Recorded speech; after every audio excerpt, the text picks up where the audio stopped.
E aí, moçada, tudo bem? Hoje nós vamos conversar sobre memória RAM e memória virtual, tá bom? Então eu vou ler aqui um texto para vocês e nós vamos contar com a ajuda de um intérprete que vai nos ajudar a compreender esse texto, tá bom? Preparado aí? Ok, então vamos lá. A memória RAM é o local utilizado pelo processador para armazenar as informações de tudo que estiver aberto em seu computador, seja um jogo ou uma aplicação qualquer.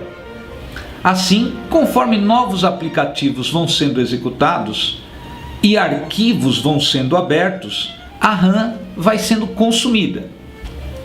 O espaço da memória RAM nos computadores é limitado e os aplicativos consomem cada vez mais espaço nela. Quando a memória RAM se esgota, o que acontece? Muito simples. O processo utiliza o que a gente chama de arquivos de paginação. Os arquivos de paginação nada mais são do que um espaço no disco rígido reservado para ajudar a armazenar os dados da memória RAM quando ela está cheia.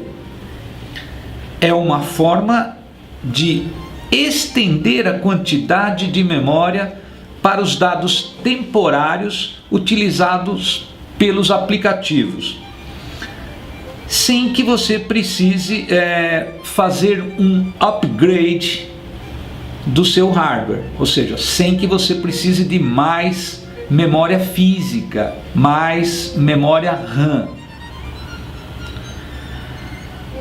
Então, para que existe a memória RAM?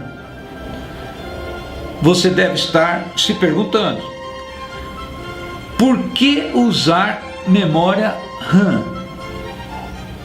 Não seria mais fácil simplesmente utilizar o disco rígido para colocar os dados temporários, aqueles dados que você está utilizando no momento que você está trabalhando com o arquivo?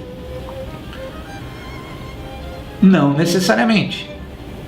A principal diferença entre essa tal memória RAM e o armazenamento virtual está na velocidade. O processo de leitura no disco rígido é extremamente mais lento do que o processo de leitura na memória RAM. Desta forma, se o seu computador estiver com pouca memória RAM livre e precisar usar memória virtual para armazenar dados dos programas, certamente haverá uma queda de desempenho por conta desta lentidão do disco rígido. A memória virtual, então, é a soma dos arquivos de paginação e da memória RAM física. Ok? Espero que você tenha entendido. Se não entendeu do jeito que eu estou falando, lendo esse texto, pelo menos tenha compreendido a tradução simultânea que a gente está tendo. Ok? Meu nome é Adalberto Pinto e a gente se vê num próximo vídeo. Um abraço.